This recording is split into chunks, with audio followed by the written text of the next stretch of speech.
Bienvenido mi gente a Quienes Somos.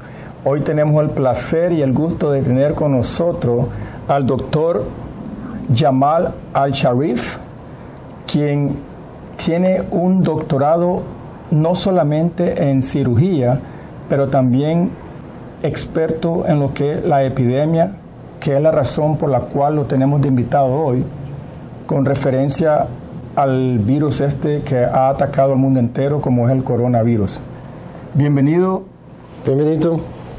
Dr. Alsharif, a Quienes Somos. Gracias. First, let me say how grateful the team of Quienes Somos is for having you over in front of our camera and your willingness to keep the community of the Ottawa, Gatineau region and Canada and all those countries that will watch this video, because we have followers from all over the place, for being here.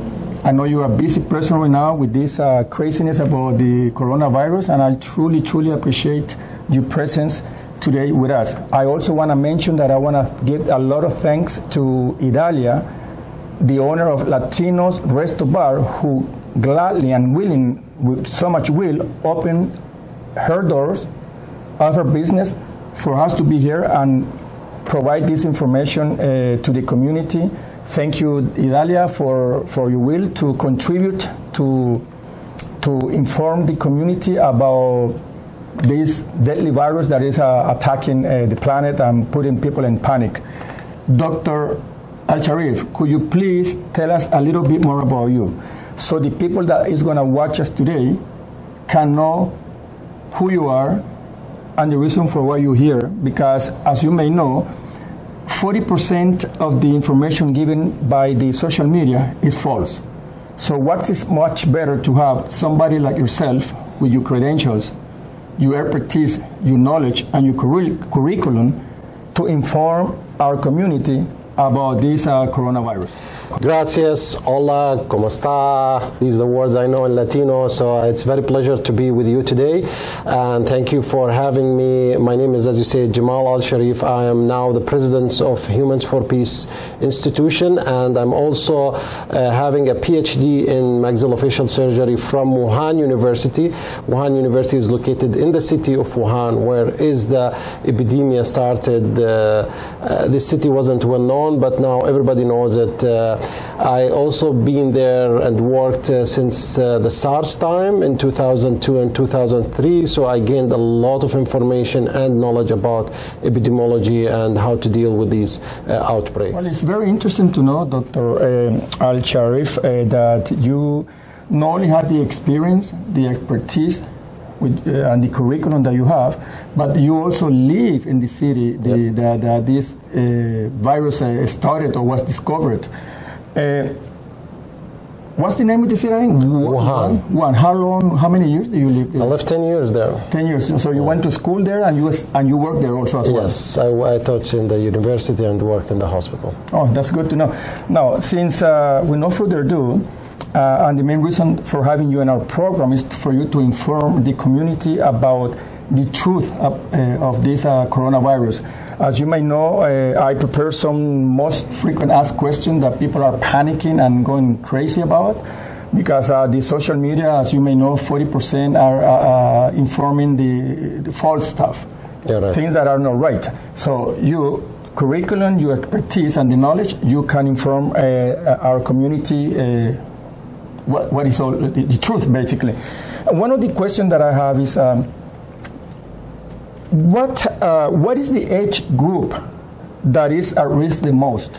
So the most vulnerable group of people are the elder and those people who have chronic diseases like immune system diseases, diabetes, blood pressures, or kidney problems. These are the most vulnerable. But to tell you the truth, everybody can catch this virus. Like, it doesn't matter what is your age, what is your health status, everybody can catch the virus. However, it does act badly and severely on those with higher group of age, mostly over 65, or those people who have chronic diseases as mentioned earlier. So basically, the people that are at risk the most is the senior people. We will say that, right? Correct. Now, you mentioned that everyone as a whole can catch this virus, which come to my next question, doctor. A child, like my daughter, she's only 7, a child, a young woman, a young man, 16, 17, teenagers, are those people at least risk, or they also in a high risk like a senior? Maybe? Absolutely not. Absolutely not. They also at high risk of getting the infection. Maybe they are at lower risk of dying from this virus. All the statistics so far shows that there are no deaths, thanks God, for children under age of 10. The percentage of those under 20 is 0.2% of death, which is very low. However, they are at risk of getting this virus. We had children of newborn children, babies under 10. We had a huge number, which is enough to give an evidence that they are at risk. Also, they had caught, this baby had caught the virus. Yes, so this is a call for every parents who care about their kids to keep their kids home, especially at this time, because I've seen kids around, teenagers running around, and they're thinking that they are not at risk. Untouchable. Yep. Yeah. But the problem, they could not develop the symptoms, and they could transfer it to their grandparents or parents who are at higher risk of mortality. So to make it clear, everybody at risk of getting this virus, but elder people getting higher risk of dying from this virus. So basically what you're saying, so people can know, that a child can also catch the virus and a young person, but it's less likely that they can die if they're treated on time. Yes. What if they're not treated on time? Can they still die? So or it's less likely to attack strongly, like they can attack easily a senior person like is 80 years old or 90 years old? The good news in this virus, it's a weak virus, so it doesn't kill everybody. The mortality rate so far between 2 and 3% overall of people who died from this virus.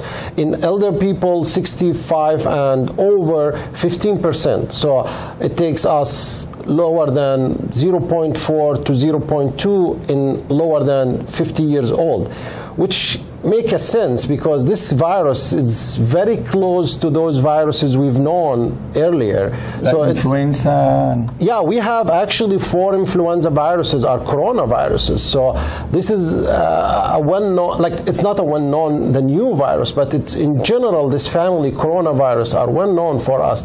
And they are not that strong. They mostly disappear after a while. So most of the people, this is the good news, most of the people get treated not by doctors, by their own immune system.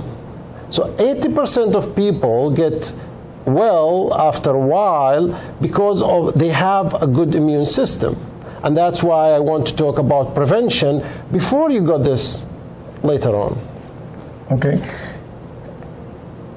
You mentioned that senior, which are the more vulnerable, may have some kind of medical condition. Could you please tell us more or less what are those medical conditions that a person may have that can be at risk regarding this coronavirus?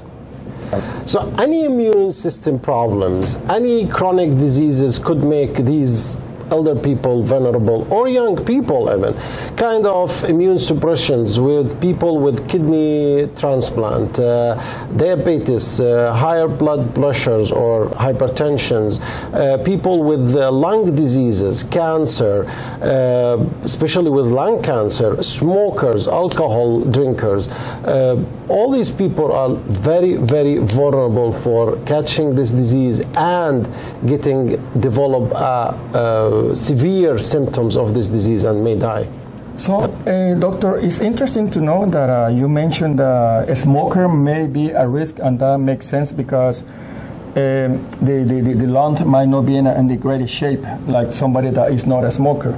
Also, it caught my attention that you mentioned that alcohol drinker can be at risk as well, because as I told you from the very beginning, that the social media is giving false information. In the social media, there is a speculation that if you drink alcohol, the virus may not go down onto your lung because it will kill. It will be killed by alcohol. So that's not true, right? It's absolutely 100% false. Usually the alcohol people drinks is lower, 40% or lower. So that's unusual. So this virus will die only with alcohol over 60%. And drinking alcohol, it goes to your stomach, not to your lung. So this will not kill any virus in your body. And by the way, because of that sad and bad fake news, 27 people in Iran died of overdose and poisoning of alcohol. One of them is kid. So this is a message to everybody. Do not spread the fake news, because unintentionally you could kill people using these methodology and false advertising. Yeah. Please be careful. Okay.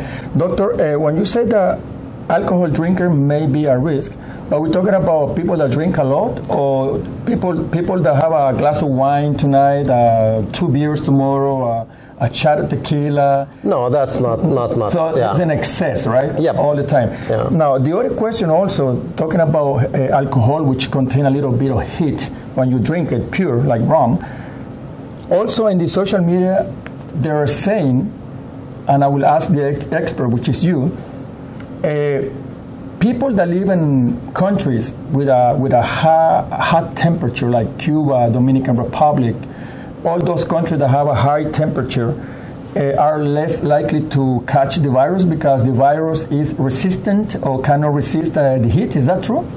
No, nothing true, and nobody can predict that for this virus. But from the previous viruses, we know that coronaviruses, they can live in heat, and they lived in Saudi Arabia for almost 2-3 years. For MERS, the SARS lived in the summer, and also we have more than 700-800 cases now in Australia, which they have summer. So that gives us an alarm that there's nothing about this in truth. So basically, everyone is a risk, whether you live in Canada, it's a cold country, or whether you live in Cuba or Dominica, the Caribbean as a whole, they're hot temperature countries, they will be a risk as well. Another frequent asked question that social media has been also informing the people, perhaps the wrong information, is, Doctor, are pets can catch this virus? Can pets like dog, cats, that are the most common pets that people have in their house, if a pet catch this virus, can a pet transmit that to a owner, or can the owner transmit that to the pet? There were 2 cases reported in Hong Kong that these pet dogs got their coronavirus from their owners. However, still very hard to say that these pets can really transmit that virus from the pets to the human beings again. So it's a new virus. We're still studying this, and not huge evidence about pet and transmitting. This virus, the most common theory came from bats, which transmitted to an animal. Beginning it was a snake, then they pretended it's an anteater, then now could be another animal. However, that animal transmitted to the human beings. So it's an animal virus, but it transmitted to human beings. Rarely from human to another animal, but it happened in 2 cases in Hong Kong, but we're still investigating. So what you're saying, Doctor, that based on your expertise and your experience and perhaps researches that you're doing, there has been 2 cases where human transmitted the virus to the pets? Now, did they die, these pets? No. They've been under treatments. And the treatment that they are giving to these pets is the same treatment that will be given to a... Sure not, no. Other question is regarding the pets. It's really interesting because a lot of people are asking that and concerned about their pets. These pets got the virus from an owner. is it the same idea about the pets, how old the pets may be? Because, you know, a dog can be very old and very fatigued because it's very old. The same idea that you may know that if the pet is very old, it might be more at risk? Or statistically, we can't say because there were only 2 cases and it's very rare, so we can't make a conclusion only on 2 cases. It's still early to say anything about that. But the good news that these pets did not transmit the virus again to humans. To another human. Yep. So we can transmit it to them, but not to the humans? Yes. How can that be possible? That's, I mean, I'm trying to make sense. I don't know. Because the virus actually, human beings and animals, they have different kind of DNAs inside our bodies. So a virus trying to find the best suitable cells to live in. So, for example, in this coronavirus, he loves the respiratory system cells. So he loves to live there and reproduce himself. But finding a protein to give him, our enzymes, to give him the ability to go inside our cells and reproduce himself, it's not easy. So that's why these viruses need to make something called mutation, to change their RNA to be adapted to infect people. There are thousands of viruses around us, but not all of them can affect us. So there are viruses affecting cows. They don't affect, for example, dogs. They kind of, the bat itself, it has a lot of viruses, but it has an immune system for it. It doesn't affect all animals. So every virus has adaptation for a single or several animals in the animal kingdom. So with that said, so would you say to the people that are watching us that they should not be concerned about the pets catching this? So far, yes. It's safe to have pets. It's safe to enjoy the happy life with them. Okay. Now, we should go to my next question regarding mask.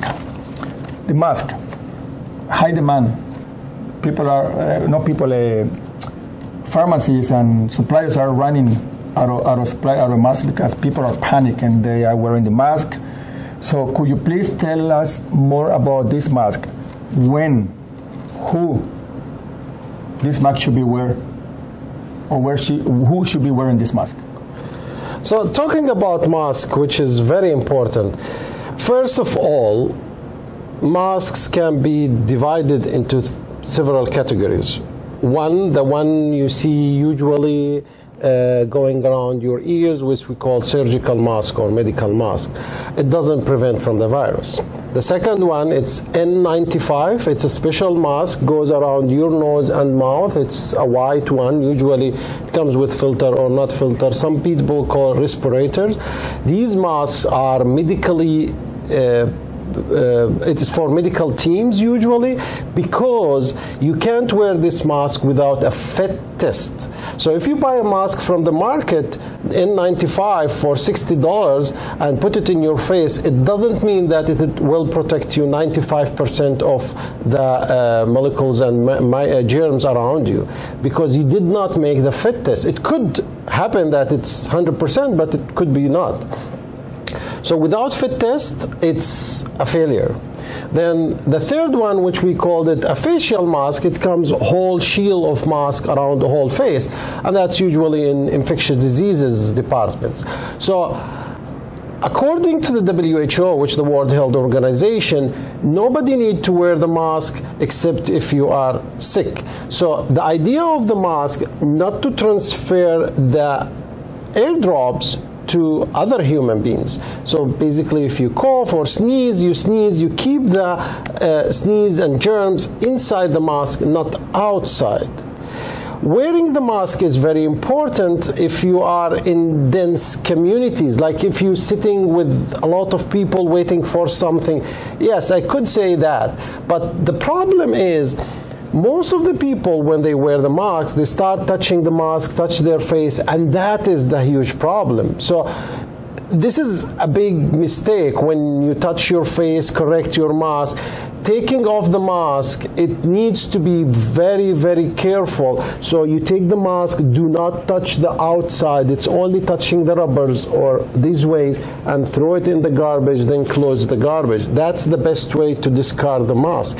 So most of the people do not do this. People there reusing the mask. Most of the masks in the markets are one-time use. So when you throw the mask, basically when you take it off, you can't put it back, you can't put it on another people's faces, and when it's wet, when it's totally wet inside, you cannot use it. It's already useless. So you can't use the masks again and again and again. Again, keep the masks. So far for the medical teams, they are vulnerable, they are very close with contact with sick people, they need them. So thanks God, we do not have a huge number here in Canada. I know many of you have seen TVs and sees the news about China. Chinese people wear masks. That's their usual lifestyle. Yes, now everybody wearing masks because they're afraid of the disease because of the numbers. In Italy, the same. But in Canada, we are so far lucky because we don't have that big number yet. So I hope we can keep on this low number and we will flat the curve soon. Which makes sense, Dr. Al-Sharif, right? That's right? Yes, Dr. yes. Al-Sharif. Makes sense that the people that need most this mask is the people that are facing those people that are infected, and they are more at risk because they are actually face-to-face with those people. I heard the news this morning that China is donating, I don't know, thousands of these masks to the United States and other countries because... And Canada too. And Canada too, yeah, and because there's no mask, because people are buying by I would say by the hundreds. And as you said, for the people that to be informed by an expert, we do not need the mask unless we carry the virus, so we cannot transmit it to other people when we are walking around, sneezing and coughing. And I bet the hospital will give you these masks because they won't take care of you. Now, we've been talking about the virus, which is the problem right now. Hopefully soon this will be ended and we can go back to our normal lives. What about the solution? Can you tell us, please, can you inform us what could be the treatment for the virus? So far, I want to just clarify two things. There is many researches for treatment, and there are many researches about vaccine, and people mixing them together. So the treatment is something doctor gives you if somebody gets sick. The vaccine is doctor gives the human beings before get sick, to prevent him. So I guess working on the vaccine is more important so far on working on the treatment, because the vaccine will help million and billion of people. However, the treatment will give only a chance for those sick people so far. Yes, there are too many researches on vaccines. The United States announced that they're starting on developing the vaccine and testing it in human. China the same. I think there are another 2-3 countries that are trying to develop the vaccine. So we are going faster than usual. I hope it will come soon. The treatments so far, we cannot say there is one treatment. China used several protocols. There are some medication used for HIV. They've been using them. There are some medications. Japanese firm do it for flu, and they've been effective. There is a medication for malaria, and it's well known, very cheap, and it gives a good effects on people who get sick. So there are several protocols for treatments, and we are still in medical field trying to find which is the best. You can't say this is 100% solution because we don't know what will happen in 5 years. Well, we don't know what will happen in 10 years. So it's still a new virus, a lot of researches, but again, as I said, 98%, 97% of people get well after this disease. So no need to be scared or panic. Regarding vaccine, I was about to ask you if there isn't a vaccine available yet. Now, as far as I know, and based on the research that I did, I'm sure that you already know too, there is how is the Cuban antiviral, the interferon alpha B, contributing to fighting this disease, which is not in the news, and it really irritates me that when it comes about a small island like Cuba, which is a powerhouse when it comes about medicine, a lot of people don't give that recognition that this small island in the Caribbean is contributing a lot to this, to fight this disease. Not only with the interferon alpha B, they have also antivirus, and not only them, also Cuban doctors are going to Italy, to China, and all other countries that are being affected by this virus, but they don't give that recognition or that much of attention. So I want to make sure that I do, based on your knowledge and experience. Is that contributing a lot, the alpha B? Yes, there is a protocol by the Chinese government and the Chinese doctors. They've been using the interferons alpha B, and they've been giving a lot of good results. So I think the Cuban companies which started this, they did contribute.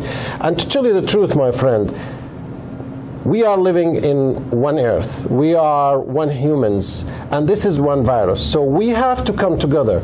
We can't say that because this virus is in Italy, I don't care. We can't say because this virus is in Spain, I don't care. No, we have to care because, as we saw, the problem started in China, and now it's everywhere in the world. 150 countries already affected by this virus. So we have to stand together. We have to stop our political differences, religious differences, cultural differences, language differences. We have to understand that we are all humans. We're living on the same planet. We're eating the same food. We're drinking the same water. We're breathing the same air, and we are affected by the same virus. So the only way to fight this virus is to come together, to stop all these crazy, mad politicians, let them sit down and give scientists, doctors, the time to cure this virus. I agree with you, Doctor, 100%, because as you may know, the virus does not discriminate. Whether you're black, Chinese, white, Latino, Arabic, Hindu, it doesn't really matter. If you don't protect yourself, you will be killed. Which comes to my reflection, if Cuba is known, sorry about mentioning Cuba, but Cuba is a powerhouse in medicine. They have all the vaccines that will kill the cancer in the lungs and other diseases. But because this politician and this politics, with embargo on all those things, they don't allow those medicines to come out of Cuba and perhaps cure millions of people because of, like you said, the politician. So politician, all I hope, I don't mean this in a bad way, but I hope that one of those politicians or one of the president that is making this hard may catch the virus, and then it will come to realization that we need the Cuban medicine, we need the Palestinian medicine, we need the Israeli medicine, we need the United States medicine, we need no matter who come together, like you said. Which come to the end to... But to tell you the truth, a lot of politicians did catch this virus. So again, it doesn't discriminate. Exactly. Trump, whoever is there, maybe he will catch and he will say... Nobody say, yeah, maybe I will have to lift embargo and let all this medicine come to my own people and to the people of the world and just be a little bit selfish. Which come to my last question and to end this... interesting conversation with you. Do you have a message for the community that is watching us, a message, and perhaps how to prevent this so people will stop panicking, stop stressing more than they should, and with your advice, with the expertise and your curriculum, they probably follow this suggestion by you. So, to prevent this virus, it's very simple ways. First one, wash your ears. What do I mean? It's very strange. Nobody said that. True and right information. Do not get your information from social media. Get them from the right source. So your ears need to be clear for the right source of the information. Knowing your enemy, you will kill your enemy. If you're weak, you don't know your enemy, he will kill you. So knowing the virus is very important. Number two, immune system. immune system, it's a huge contribution for treatment. As I said, 80% of people being treated by strengthening their immune system. What to do? A lot of things: drinking water, good food, good sleep, sport, vitamin C, zinc. A lot of things can contribute to immune system. Number 3, social distance. And now it's very important, and that's a call to everybody to keep distance from others for at least 2 meters, 6 feet. Try to do that. We need it for only 2-3 weeks, and we will kill this virus. This virus transmits from one to others by airdrops. So if we keep distance from each other, I know it's hard for many people, especially Latino, Arab, we love to get closer to each other, love to hug each other, but now is the time to make difference. It's either we make history today or we will clear the geography. That's the choice. We have to make the choice today. Number 4, which is washing your hands. Washing your hands is very critical. Why? Because most of these viruses are around us. So bringing these viruses to your body usually comes through your hands. So washing your hands probably 20 seconds at least, everywhere, outside, inside, between fingers, tips, and the thumbs, the wrist, all that comes in 20 seconds, 20, 30 seconds. Sing happy birthday for 5-6 times is enough. And the 5th one, do not touch your face. Do not touch your nose. Do not touch your mouth. Unintentionally, it's proven that we touch our face almost 200 times a day without knowing that we are touching our face, changing the glasses, something stretching here or there. So do not touch your face. That is very important. The disease or the virus can't go just from the surface to your face and go inside your body without using your hands. So touching your face is the most important thing. Do not touch your face. So please, please, please remember these 5 things, and I hope you will be all safe and healthy. Of course, Dr. I always forget you, Al-Sharif. That makes sense. And what I find interesting is that now everyone is attempting to wash their hand and to be more serious about hygiene, when that should be practiced on a daily basis, even if there's no such virus, right? Washing your hands and avoiding a lot of things, a lot of contact with the dirty stuff. But now people are, I don't know, maybe this virus may have been a true lesson for people that should be done on a daily basis, whether it's a virus or not. Now, when you mention social distancing, do you mean like you can still go 2-3 people, and as long as you maintain your distance, that should be okay? I want to make sure that I understand, and people that are watching understand, because I know a lot of bars have been closed, because when you go to a bar, there's so much closeness, dancing and this and this and that. Like you said also, Latinos is very common, and Arabic too, that when you see somebody, you hug them, you give a kiss, 2 or 3 kisses, you shake hand. There's a lot of warmth in that culture. So we have to keep that distance, and when it comes to that matter. So for example, I want to make sure that I understand. You told me off camera what I want you people to know too.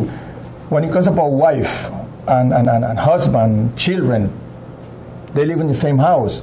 So that doesn't apply to them, right? No. Yeah, so social distancing, it's going outside and socialize and bringing this virus back home. So that's why I called the youth not to go outside. They could not catch the virus from by themselves, or they could not develop symptoms, but they could bring that virus home. So that's why we social distancing. We don't go to work, we don't go to school, we don't go to bars, we don't go to restaurants, eating, drinking, sitting, even visiting friends, even if you know that they are healthy. Because what's happening, this virus is jumping from one human to another. So basically we want to cut, it's the domino effect. We want to cut this domino inside it, so we do not still falling every day. So after a while, you will see in 2 weeks' time, you will see that the curve of number of patients is almost flat. It's not decreasing, but almost flattening. So it will not increase. This is not increasing. That's the most important. So we, like for example, we have 13 cases now, or 17 cases, sorry, 17 cases in Ottawa, okay? So we're having a case every 3 days, okay? If we can keep that, it's not bad, but if we start having 60, 80, then 200, then 400, and in Italy now you can hear 4,000 or 5,000 a day, which is a huge increase. So what's happening in this virus? One human can infect 4 people. 4 people can infect another 4, which is 16. These 4 can infect another 4 each, which comes to 64 or whatever numbers, and you get 265, and then multiply, and within 30 days, this one human can make at least 800 of infected people. So that's why we need to keep this. You could come from Cuba today and you don't feel anything, but you have the virus. You go to visit friend, or you go to the bar and you sit near somebody's, and you transmit this disease by your sneezing or coughing or even talking, by breathing. The good thing is that virus do not transfer through air. So far, we do not see any of these cases. So it's not airborne. It's not airborne. It's only within the distance of the sneeze or cough, which is maximum of 6 feet. That's why they said you have to keep that distance. But yes, you have to keep the distance. I have to keep the distance, and you do not need to do that with your family because you live with them. But precaution is very important if they are sick or they came back from overseas. So we need to isolate them in a clean, nice place, give them food. Do not take out that dishes or clothes until we finish this quarantine, at least for 14 days. Well, I guess, yes, Dr. Alsharif, I'm not going to forget your last name because Alsharif sounds like sheriff, the police. Correct. I want to thank you again.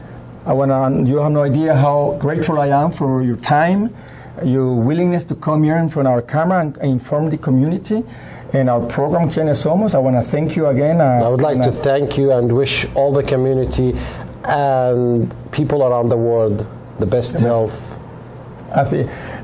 Also, I would like to mention and give a big kudos and thanks to Jean Robert, our Brazilian friend. He's one of, I believe that Jean Robert is one of the #1 Brazilian fan of Quienes Somos. He's always willing as well to introduce me to people. I want to thank Jean Robert for being the bridge to introduce me to Dr. Alsharif.